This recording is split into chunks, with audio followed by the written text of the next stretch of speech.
most of our salespeople have a certain meter in their head that says, am I asking too much for a deal? Am I being too persistent? And so what this allows us to do is be able to be communicative without being burdensome, right? We're going to be able to add information that is going to be there at a point of need that can be shared readily among multiple people within an organization and not get us into an aspect where it's been 2 weeks and we haven't talked to anyone.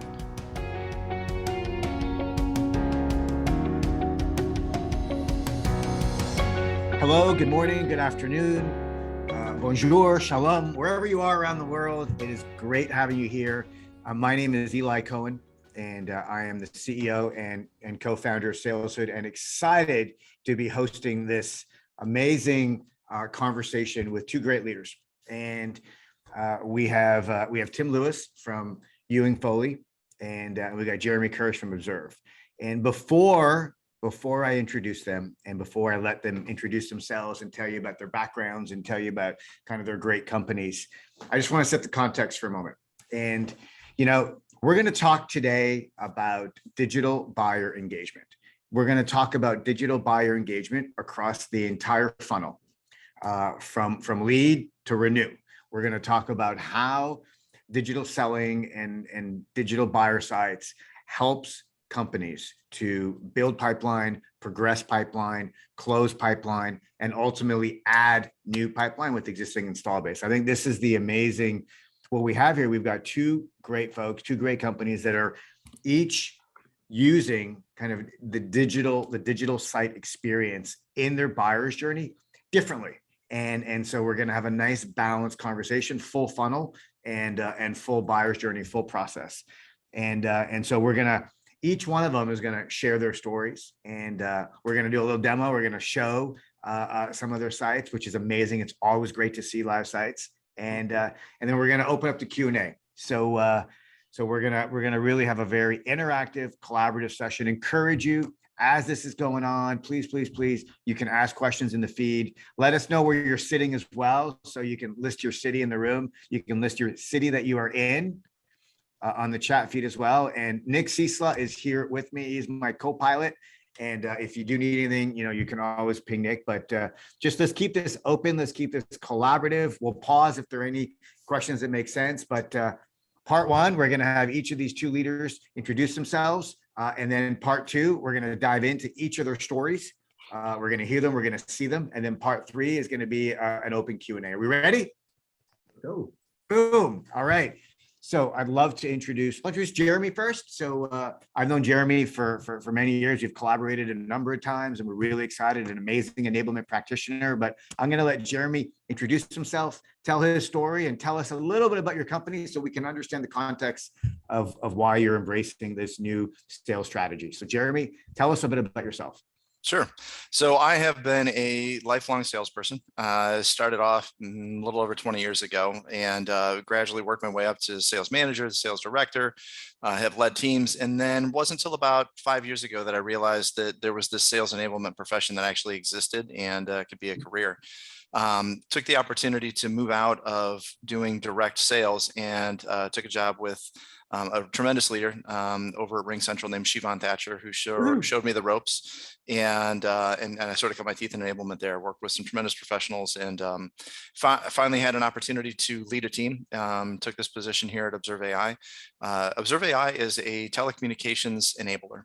So a lot of what I do, they do as well. We work almost exclusively in the contact center, where we empower organizations to do more with their data. And as a few people have said, and we're starting to say more, if you've been on a call where it says this call may be recorded for quality assurance, most of those calls are you're only going to review like 2 or 3%. What our technology does is allow you to review 100% of those calls with nuance and influence, and being able to take good actions based upon the data that you hear. So what you'll hear from me a little bit today is some more about how we're using buyer sites to really turbocharge the customer journey. Congrats, by the way. And yes, having collaborated with Siobhan and Ring, it's amazing to, great opportunity to work with her. One quick question, Jeremy. And yes. By the way, I love the progression from sales into enablement. Amazing. Just a little bit of context of whatever you're comfortable sharing in terms of like the size of your revenue team, how many sellers you have, or how big is it, or whatever you're comfortable sharing, so folks can get a sense of context. Sure. So the organization is just come off of our strongest 2 quarters of growth ever. Right. Just had a Series C with over $120 million of funding. We are on our way to a $100 million run rate in the next, we hope, 2 to 3 years. Got a tremendous person that helps on my team, Danielle McKenzie. We are a 2-man shop. We support a team of, really, it's more than just the sellers. It's the whole go-to-market side of enablement. So everybody from product to account managers to CSMs to AEs to sales leadership. So if you take the number of people that we support, it's about a team of 60. Amazing. That's great. Congrats on the funding round. Congrats on the growth. Congrats on the quarters, and congrats on your success, and congrats on kind of in advance of what you're going to show, because it's pretty incredible. And Thank you. Thank you. Now, for folks just to get to know Tim Lewis as well, Tim, would love for you to talk about your background and introduce yourself and let folks know a little bit more about Ewing-Foley as well. Sure. Thank you. Thanks for having me as well. So Ewing-Foley is a manufacturer's representative based in Cupertino, California, and that in itself is pretty unique. So what that means is we represent multiple manufacturers as their sales force. So we are their hired guns, so to speak. So it's very important that our team is up to speed on latest products, features and benefits, how to articulate that out to our customers. Myself, I've been at Ewing-Foley for 16 years, and wow. I'm still a salesperson. I still carry a bag. I don't think I'll ever stop doing that. I love competing and winning. But I'd say about 4 years ago, I came to our vice president of sales. His name is Ron Couchy, and I said, we have a gap in our company. We're growing so fast. We started out just on the West Coast, and then started adding other states, other territories, and now we represent a multitude of states across the country for all these different manufacturers.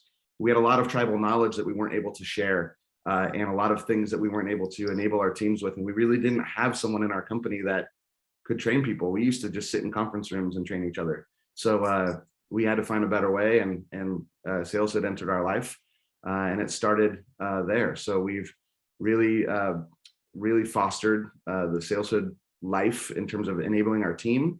And now with buyer sites, we're super excited about where we can go with that to really force multiply our efforts as a company. So that's a little bit about me. Great, and congratulations. And I think that's great. I think a sales leader, sales exec who rose your hand and said, hey, I think we can do better in some of these areas. And you've got a great partner with Ron as well. And we're grateful for the partnership over the years that we've been doing. And both of you, I think it's been a pleasure to see both of you lean into kind of the world of digital engagement with your customers, with your buyers, with your partners. And it's just been great to see. So thank you for the intros. I think it's really good for folks to understand kind of the industry that you're in and how you're doing as businesses. So that's great.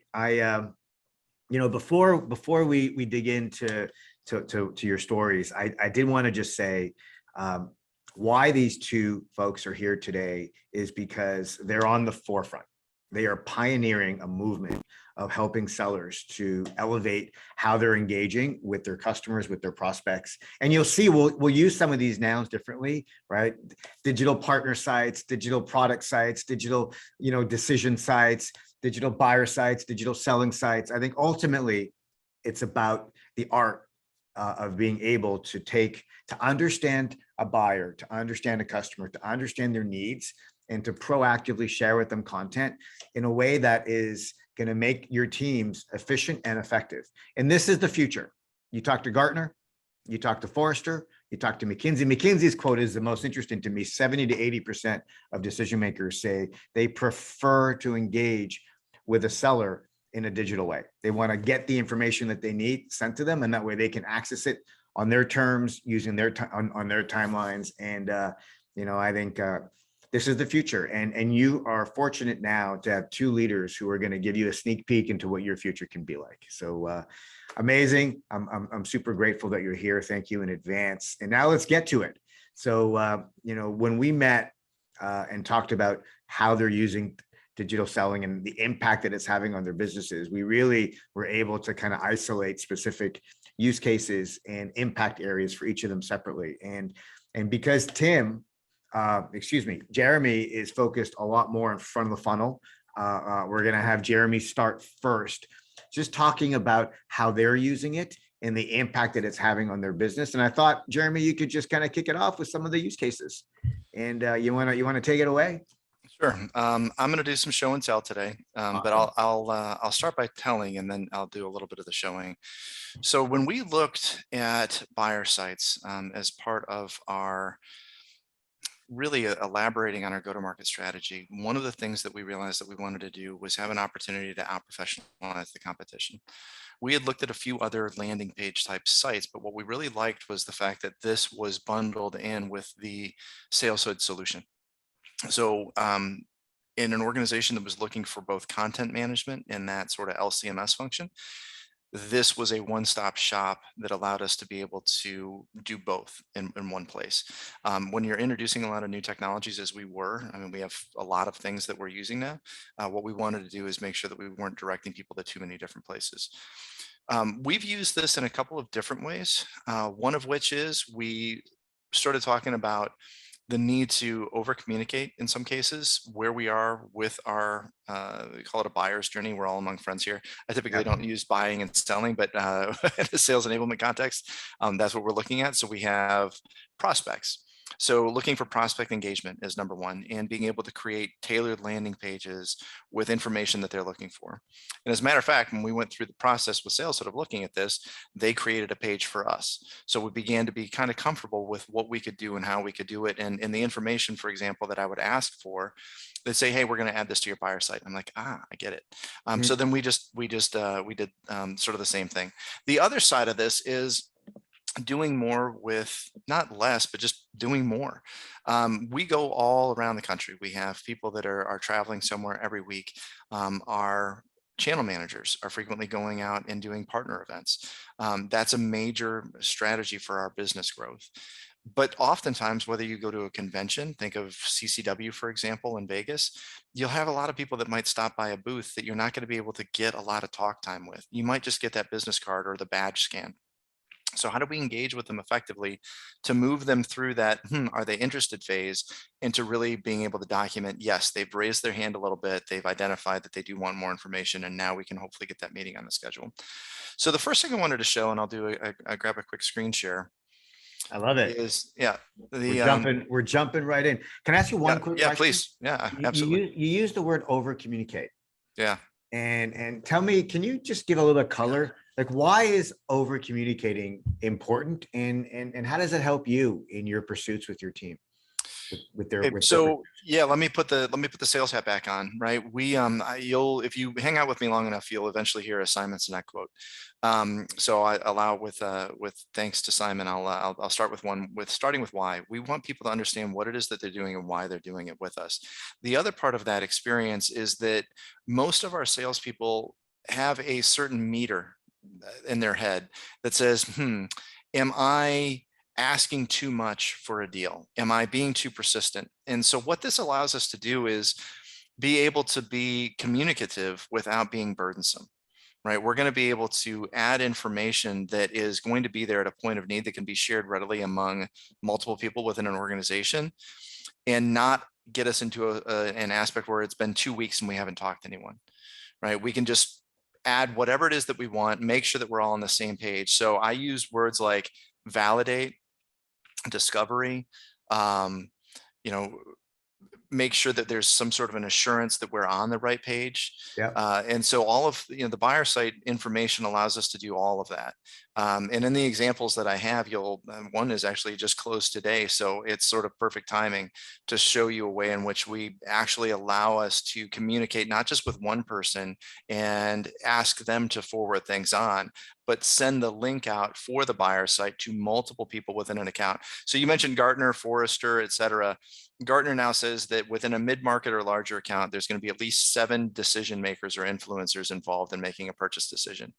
What a buyer site allows us to do is reach all of those 7 people, if not more, in a very comfortable and easy way, that they can go back to that point of need delivery where they just need to click on that link and they can see whatever documents or whatever information it is that they might require, versus going back into their email and like, where was that? When was it sent? Who sent it? It's right there at the point of touch. Amazing. Thank you for thank you for going a little deeper, because a lot of folks are really trying to understand how this fits in with their sales motion, with their buyer's journey, and with how they should and could be communicating more effectively. So thank you. And congrats. So did I hear you say, you had a site, it was being used in a pursuit, it was being used in a deal, and the deal closed? Yeah. So yeah, let's show that. So let me grab the quick screen share here. I've got it. Looks like this is going to be it. Yeah. All right. So assuming everybody's seeing this, I'm gonna blow it up. This is actually our landing page within SalesHood. Now, since I'm going first, I'll just sort of show y'all how we get here. If you're new to SalesHood, or this is something that you have, this would just be my homepage. Go down to the handshake here for the buyer sites. As an admin, you're going to see a few different things. These are all my just little demo sites that I've just sort of created together. As an admin, you'll have the opportunity to see all the sites. So in this, I can do some quick things, right? I can look by views, I can look by date created, I can look by last viewed. One of the interesting things here with last viewed, and this is the site right here for Bell, and I'm not going to open it up, but if you can follow along with me, Bell, we actually put their onboarding documents here into a buyer site. And this is the one that just closed today. So it's a way in which that we can actually move from going into the prospect motion into the business motion, about being able to show that product management side of the business, mutual plans, project planning going there. And so that's one. The other one here, and I'll just sort by the most views. What we've done in all of these folks, so both Ryan and Kelly and Callie, Chrissy, these are all our salespeople, Adrian, salespeople. What they've done is they've actually created a generic landing page that they send as sort of a personal business card or personal calling card. So if we go into Ryan's, one of the things that you can see is he's crafted all of the information that someone might want to see as it relates to our business. My colleague Danielle has actually gone through and made sure that all of these have icons where possible, because that's one thing you want to make sure is that there's icons here. So what we did is we said, Ryan, wow, you did a really amazing job. You created this landing page. Let's talk about it. He said, well, I send it out to everybody when I'm on LinkedIn, right, or going through Sales Navigator. I can send the link to people that maybe I just only had a casual passing acquaintance to, but say, if you want to learn more, here's my personal landing page. Let me know. Let's go in there and let's take a peek at it. And from there, we then send it out. Now, there's two ways of doing this. You can hit this share button, right? So if we go into share, this is what our best practice. We tell people to copy the link. We copy the link. We have another tool called Sales Loft. By sending it through Sales Loft, we see a lot of the analytics of who's open at how much time. What Eli and team are doing right now is actually having that analytics continue to be built out and be more robust. So we won't need to do that in the future. But for the time being, when we first started, because we were cutting edge with this, we found some ways in which to get this more advantageous. Then what we did with buyer sites is we actually went back through and Danielle created templates.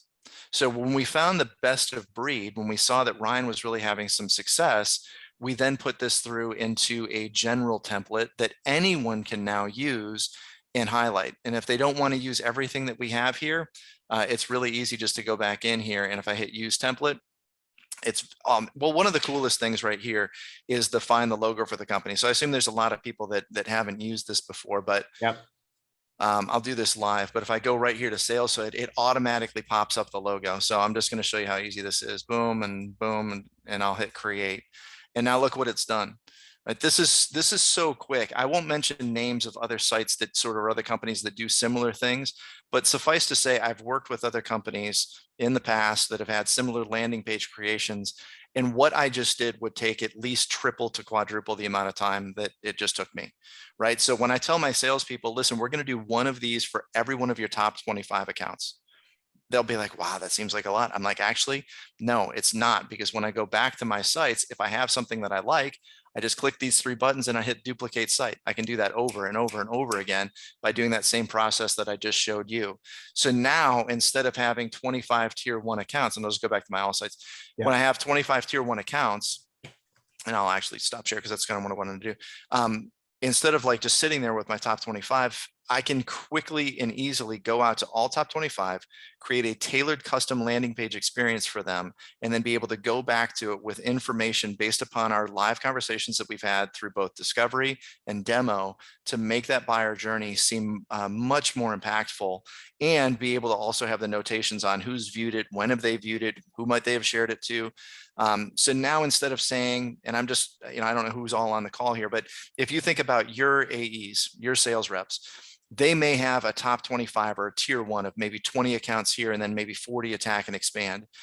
I can now, with this technology, say, forget that, let's go up to 100. Because once we send these out, we'll see who views the sites. Yeah. We'll see who's giving us that interest back. And then from that top 100 list, I can cull it down. So now we're doing way more because the technology allows us to have a broader reach until we see who's truly engaged with us. And then we can totally hone in and work with our BDR team to say, okay, now let's do some cadences. Let's do some other things. As you can hear from my tone, it's exciting. We like it. Danielle and I both like it. And it was easy to adopt.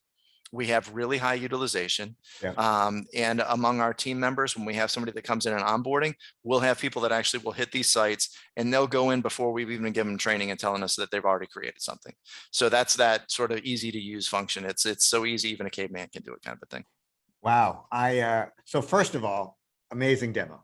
And even more importantly, amazing. It's great to see how you've integrated the technology with your go-to-market, from prospecting to deal progression. It's pretty, I love the personal business card idea and using it for prospecting and using it at conferences when we're kind of resurfacing in live events again.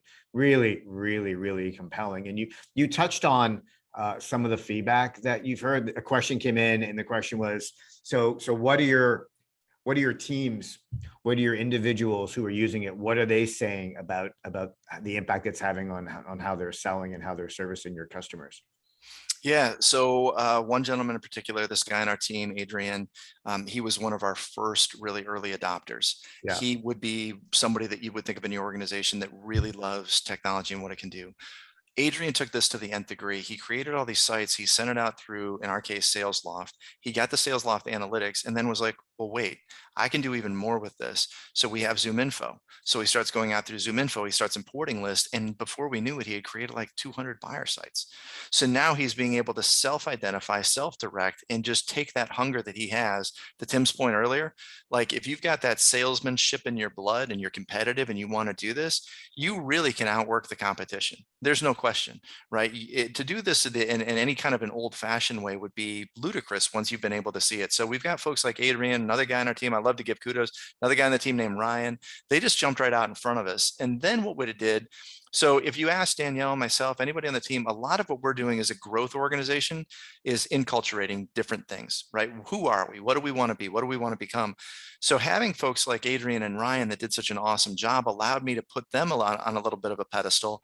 And on our next team calls, like, hey, Adrian, will you tell us what you've been doing? Hey, Ryan, will you show us how much success you're having? And I think those little kudos, the stroking of the ego, man, salespeople need that because we get a lot of no's, we get a lot of rejection. So I'm hopefully answering the question, which is we've taken what our top players are doing, and then we've been able to sort of highlight them, give them kudos, and then encourage the rest of the team to adopt their best practices and institutionalize it. Everyone talks about replicating success, and you are doing it with your team. Mm-hmm. Yep. Thank you so much for that, and thanks for answering the question and going a little deeper. We'll have more questions afterwards. I think it would be great for us to now hear from Tim. So I'm going to remove spotlight on you, Jeremy. Amazing. Thanks. And I'm going to bring Tim forward, and I'm going to say, Tim, listen, wow, that was a great story. Amazing what they're doing, right? I learned a lot from that. Tell us now, how are you and your team embracing this new way of selling and servicing your customers over at Ewing-Foley? We'd love to hear your story. Yeah, thank you. And Jeremy, that was fantastic. What I love about SalesHood and specifically buyer sites is the different use cases and just how different people use things. I mean, some of the things that I just saw, and as Eli mentioned earlier, we're kind of early adopters in this process. We don't do things that way necessarily, but I learned a ton right there. So there's just so many different ways you could do this. So Jeremy, great job. That's just, it's incredible. And that's the other nice thing about the SalesHood community as well, is just the vast amount of people that you can tap into, not just people that are using the product, but also, the support team as well. So, yeah, so as I mentioned before, Ewing-Foley is a manufacturer's representative. We've got brick and mortar in 8 states. We go from Hawaii all the way to Louisiana. We've got 125 salespeople, and we do about 500 million in revenues. So as you can imagine, getting out to all of the different salespeople and helping to enable their successes, it can be challenging. One of the things about our industry in particular that's unique is we actually never take a purchase order. So because we're a manufacturer's representative, we actually have a unique ecosystem. We've got contractors, we've got end users. So an end user would be classified as maybe a SalesHood or Observe or Uber or LinkedIn, et cetera. And then we've got a contractor who could be building that space for them. We've got the distributor who is buying the product from one of our manufacturers and then selling it to the contractor and installing it at the end user. So in our sales cycle, there could be as many as 5 to 6 different touch points that could be issuing POs or be involved in product evaluation and the decision making ultimately. So it's very unique, the different markets we have to target to get to those companies choosing to use Ewing-Foley, right? And the manufacturers we represent. Our biggest mission is to bring the power of our manufacturers to bear. We want to make sure that we can get all of their amazing abilities out to the world. But as I mentioned, we've got a unique ecosystem. It's very challenging to get to all of those people and they're all different. They all want different things. A contractor might be more focused on labor savings or a way to get the job done more efficiently. The end customer might be more focused on, hey, I want the best technology. I want the best fiber optics. I want the best everything because our company requires that. The consultant is involved sometimes. They might be interested in, how do I get the best in class products to deliver to my end customer? And the distributor is looking for all sorts of different things, but specifically, how do we train up our team as well? So we have to sell to all of these different subcategories in our ecosystem, and it's unique. So the reason I bring all that up is enter buyer sites, which, just like Jeremy, I don't like calling them buyer sites. I use partner sites just because I think the word buyer's got a connotation to it that maybe some people don't like, but we use it a little differently. So I'll do a screen share in a second with what we're doing, but we are right now using it to sell deeper and wider into our existing accounts. It's expensive to acquire new customers, and we've found that with buyer sites, we're able to force multiply our efforts in our existing accounts to get more info out there faster. Okay, and I'll show that in a second. Yeah. One of our other unique categories here is, our customers aren't just the ones that buy from us; they're also our principals. The manufacturers we represent are also our customers, right? We need to make sure that they are, we're treating them best in class. So we have buyer sites that we've created for them, where we disseminate information to them based upon what we're doing. We might be selling a product a certain way, where the rest of their sales force may be doing it different. So we've created buyer sites for them where they can share some of our best practices with their sales team. So a lot of different ways. Let me share my screen here, and I'll kind of take you on a little tour. Amazing. And I hope folks appreciate the diversity of the use cases here. And we wanted to give you a nice cross section of different types of ways to use this digital sites technology. And yeah, I think, let's see, this is so live site. Here we go. Yeah, so this is our buyer site. I won't take you through the whole tour. Jeremy gave you a great tour, and that's exactly how everything rolls. You'll see they look very similar. Actually, I'm going to start with templates because back when buyer sites, this has been going on for a little while now. We didn't have templates, so this is speaks to the power of SalesHood. They listen, and they've been working on all these different things. We were creating templates before there were templates. So to Jeremy's point, if I click on the templates here, you can see I mentioned we have distribution partners, we have contractor partners, we have consultant partners. We have end user partners as well. But we've created templates for all of these because, as I mentioned, we've got 125 salespeople. We want to be able to make it easy for our sales team to quickly create these. Let's be honest, some folks this is not their forte. It's not what they're good at. And we have to make it as easy as possible to be able for them to be able to grab content and duplicate things and then push it out to their clients. So that's just a look at our templates. So anyone on our team can grab those and create their own site immediately. As Jeremy mentioned, you can quickly duplicate any site as well. I'm going to dive into one of my teammates' sites because he's done just a phenomenal job. This is one, he actually launched this last night, and he's already, actually, let me go back. I think it says 33 views. Yeah. So he launched it last night. He actually texted me. He's like, I've already gotten 30 something views, which is pretty incredible. And in fact, I'll show that. It's 26. So you can see he's had 26 views so far. There's no engagement specifically yet, but he got 26 views right out of the gate, which is pretty slick. Yeah. And as I mentioned, we sell a little bit differently. We're kind of trying to enable ourselves to get more information to our customers faster. So we've got a welcome video. This is just welcoming the customer to their site. This is your site. This is what you'll find here. If you have comments, anything that you think is useful, let us know. But you can see now we've got some of our manufacturers listed here. As Jeremy mentioned, the icons are really important. We've got our line card here. So I can click on this and that brings up the Ewing-Foley line card for Northern California. So it's really easy for our customers. Things change. We might have a new manufacturer we bring on. It's important for them to be able to see what we represent. It's got all of our salespeople in Northern California listed here with our inside sales team. And then we've got a lot of different products listed here. Now, this specific client is a contractor partner of ours. So you'll see that we've got a lot of different solutions for them. This one says, need help finding a label. And this is one of those ones that you have to download to get to that link. It's this Excel spreadsheet, but some of our online catalogs. So this is just one of our manufacturers. Instead of having to go search on their website, it can kind of be a pain sometimes, to be honest. We're making it easier for them. Here's where you can go find that. So this is one use case of a buyer site that we really like. And again, we're able to take our existing customers, provide this kind of custom curated site for them, and enable them to get all of that content in one space. This is a distributor partner site, which again, part of our ecosystem, different sell. So they've got training on the distributor portal, how to use that portal, how to get things done faster. Again, a link to our line card. Here's a video on our interactive catalog and how to use that catalog. More information on some of our manufacturers. So we really, dependent upon the client, are trying to curate these pages to just provide them more information, more data, faster.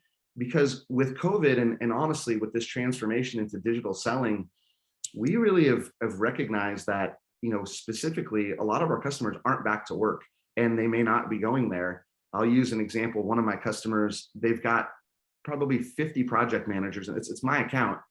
There is no way I can actually get to all of those project managers on one sales call. There's just no way. It's impossible. So I have to do multiple sales calls. This allows me to get information out faster, and then we can start to have a conversation. For example, when you start to look at some of these analytics, I can see this site specifically is at 111 views, 12 video views, but I can see someone use this SCI user guide, spent 9 minutes on it, right? So this is great data for us to be able to go back and say, hey, I saw you took a look at that. What was specifically interesting to you? And so we're finding great engagement, and we've been able to honestly custom make almost any site for any number of our customers, and rolling it out to our team has been one of my teammates in particular, Ryan, who you can see he's all over this thing.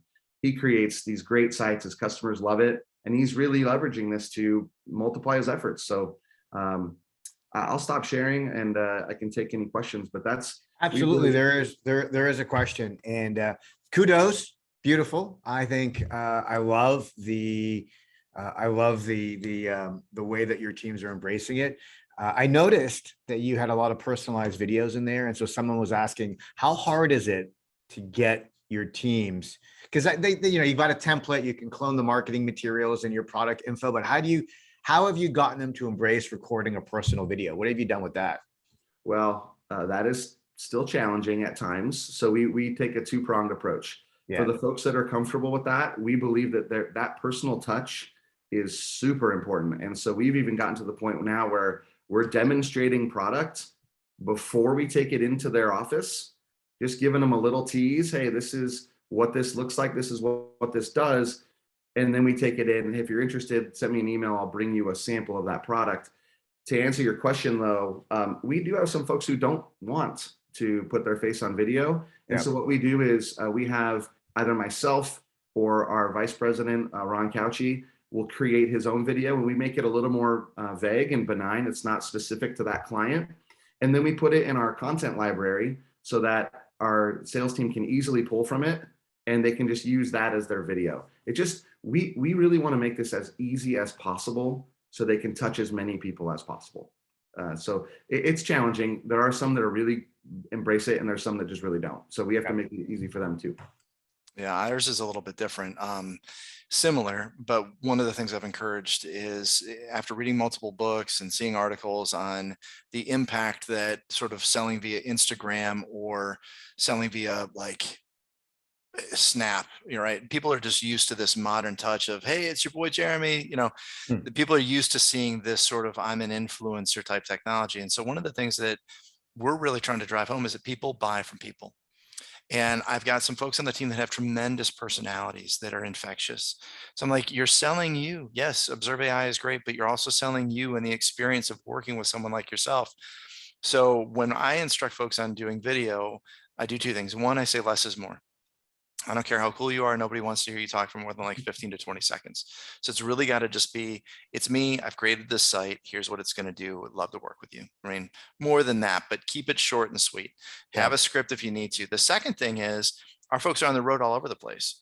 So if they're going to go to a place like Las Vegas, and they're going to create, as I mentioned, this sort of landing page buyer site for lots of contacts that might see them. It's another thing to just stand out in front of the convention center or to be in front of MGM Grand or Caesar's Fountain and be like, hey, it's Jeremy. I'm here in Las Vegas. I can't wait to meet with all of you this week. However, if I don't get a chance to spend a lot of time with you at the booth, I've created this site for you to come check us out. Right? Something simple like that. And I've now said to everyone too, the next time you're in any city from Knoxville to Houston to Seattle, record yourself at a famous landmark and make it evergreen, right? Just say, I'm always here. I love this city. Maybe I don't meet with you this time, but I'm coming back next Tuesday at 2. I'd love to see you the next time I'm here. Something that shows that you're out, you're about, that you're a man of the people, right? That you're just going to be in where they are, that you've got commonality, you've got influence, because in this remote work environment, we are finding that it's really hard to say, hey, I'm going to come to your office in Orlando next week. And people are like, well, nobody's actually in the office. We're all working remotely. But to be out and about, I think is really key. And we don't need to necessarily show it now, but what I would say is the ability to record video is embedded within the technology. So you just boop and you're recording a video. If you don't want to do that, you can record through Zoom like we're doing now, and you can upload that, or you can even take your phone, record your phone like you typically do, and you can upload that. So just know that the video is, I think, a critical component of future success. If you're not using it, you're going to be kind of left in the dark. And if I could accentuate it one last thing, because I am in sales enablement and sometimes I talk a little bit, I had a guy sell me a car. He was down in Charleston. I'm up here in Charlotte, right? So 3.5 hour drive. I can't get there like they want you to do and walk on the lot. They want you on the lot. He said, Jeremy, I know it's going to be hard. Here's your vehicle. And he walks me through and he shows me the insides and the outsides of the vehicle. It's that personal touch. I don't have to be there and see Chris, but Chris is bringing that experience to me. So anyways, the buyer sites allows people to do that and really effectively show your personality, which again is critical. Hyper personalization. Yep. I think this has been a phenomenal conversation. I really appreciate your insights there. And I think folks in general, I think you've highlighted some of the challenges people have and the hurdles they got to get through with video. And you've both shared some really great best practices to get people to overcome them. So I hope folks appreciate that. Tim, quick question for you, and then we're going to open up the floor because I think there's some more questions. But Tim, curious. So slightly different model, distributors. You've got, distributor. Have you gotten any feedback from your distributors on the sites in terms of when you share it with them? I'm curious to know what they're thinking, how they're responding. Yeah, actually, thanks. That's a great question. So the distributors love it because we have, like, for example, when we have price increases, and right now in this market, there are a lot of them. Yeah. We, instead of just sending a disparate email, we put it on their partner site. And then if we get hey, I didn't know about that. No, that was on your site. Remember, so they love that touch that we're able to stay in front of them more consistently. And it's this repository of information that we continually are changing. On the contractor side, which is more of a sell to for us, they love it. Consultants loved it. They just love that we're putting this data that, honestly, because we represent, a few different manufacturers, sometimes it's really hard to find what you're looking for. And so we put what's relevant at that time in front of them, and it just makes it easy for them. If you can, I think from a salesperson, because I am a salesperson, I just think if we can make it easier for people, it's just like what Jeremy just talked about, right? Make that buying experience personal, right? Hey, I know you can't get here. Here's all the stuff. Here's what your car looks like. I want to buy from that person. I just do.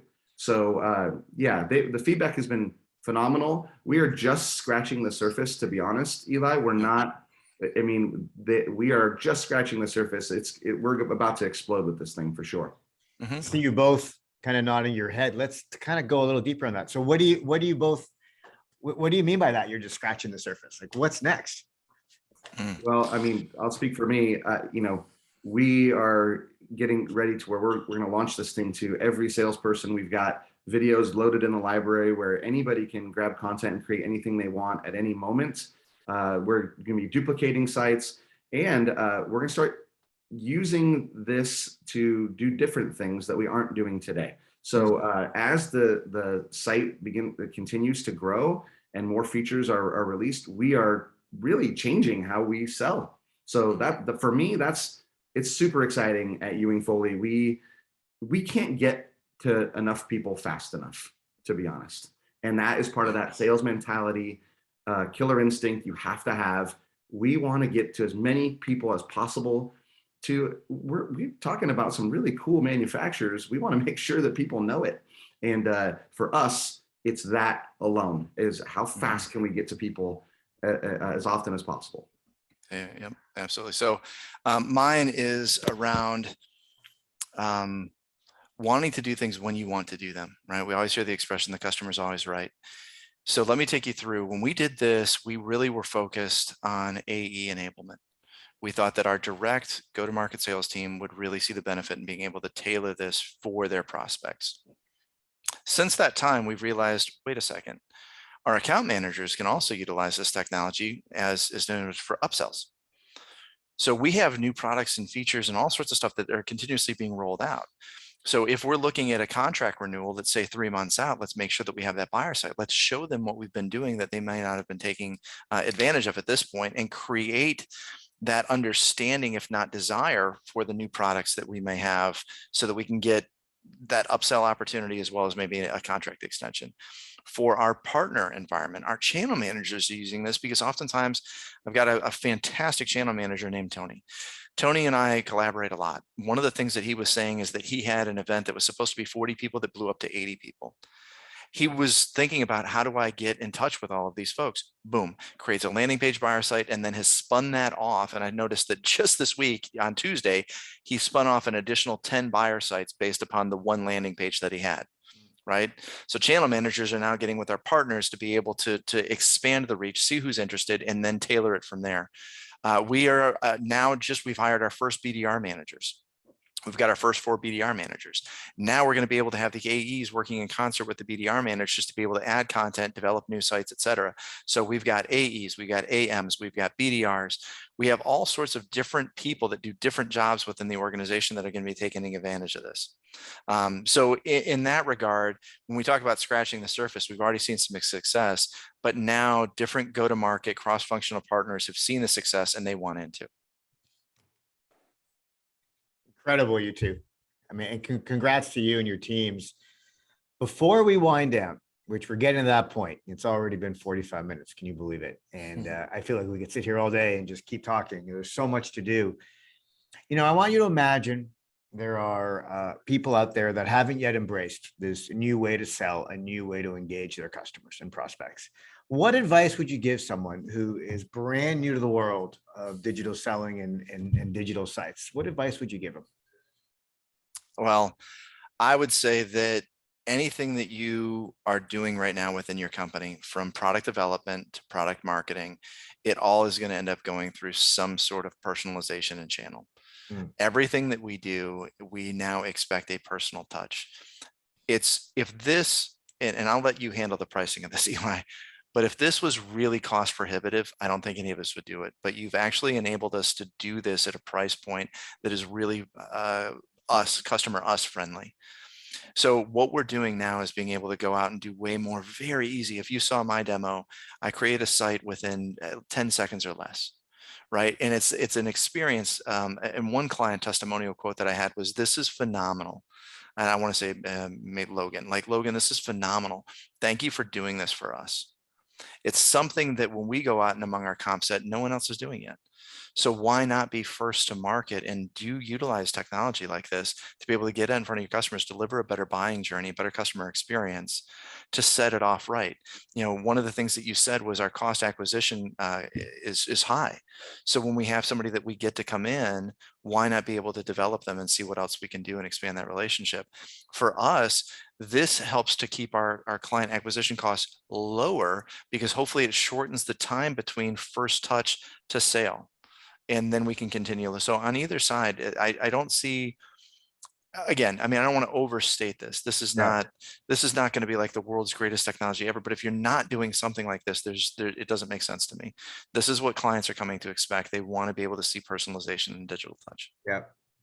Sometimes ease of use and speed and the simplicity of creating something that folks can just use is actually kind of brilliant. And so I love my team who have really focused in on that as a value of rolling out the digital sites. I appreciate the feedback, Jeremy. It's great. And we really appreciate you kind of leaning in with us and in so many ways. Let me give a kudos back to you, Eli, because we've actually said, Danielle and I have had some great experiences with our personal CSM throughout this process, and the feedback that we've given and said, what if we could do, what if we could do that? Your team has been exceptional in that they've listened to us, and they've actually came back with ideas and helped to tailor our experience to make this even better for not only us, but for our clients. So I think it's those benefits right there when you find someone that's not just going to rest on their laurels and say, "Hey, you bought it. Thanks very much.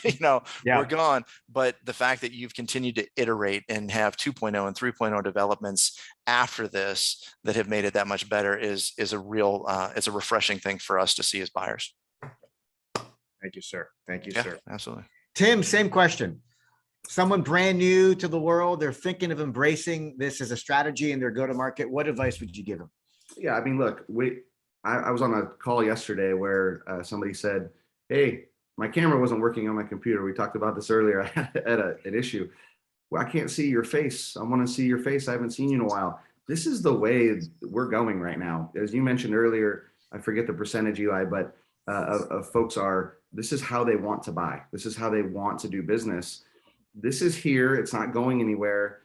We are all on our phones all the time, on FaceTime, Instagram, snapping people. We're doing it all day, every day anyway. Embrace this technology. It's the fastest, most cost-effective way to get out to your customer base and provide them with solutions. I mean, I don't know why you wouldn't do it. And it's just something that I think you have to just get over that hump of, and in some cases it's, oh my gosh, we have this in our own company. Who's going to create all of this? Who's going to do all of this? And it can be overwhelming. It's like, it feels like it's going to be this giant forklift, it's so much you have to do.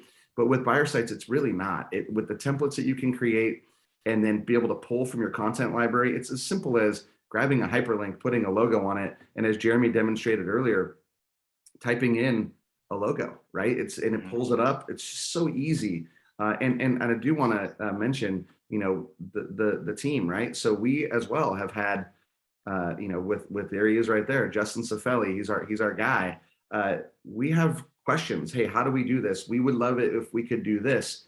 They listen, and we get really where we want to go very quickly. So I think my advice would be, you got to just get your toes in the water and just know it's not a heavy lift. You'll get there, and there's a lot of people you can lean on to help you. Mm-hmm. I thank you both for sharing your stories, walking us through the demonstrations. Thanks for sharing your insights. Really, there's so much gold. We're gonna take this and turn this into something really special for the industry. So I do want to thank you both, and I also want to take a moment and I want to thank Justin Cifelli, who is one of our customer success managers. And we hear this over and over. It's impossible to embrace technology. It's impossible to make it work in your businesses without having the right partnership and without having the right customer success person and team and mindset. Frankly, they're ready to roll up their sleeves. And so, Justin, I thought I'd take a moment and thank you very much for all your hard work. Yeah, I appreciate it. And I think it goes both ways, Eli. It helps to have awesome customers like Jeremy and Tim. I've actually had the pleasure of working with both of them. So yeah, just been a great experience. Amazing. We'll keep the floor open in a few minutes, but I just want to take a moment and say thank you, everyone. And there's a lot more where this came from. And thanks, Tim and Jeremy, for teaching us how to master digital buyer engagement and showing us the way. So thank you, thank you, thank you.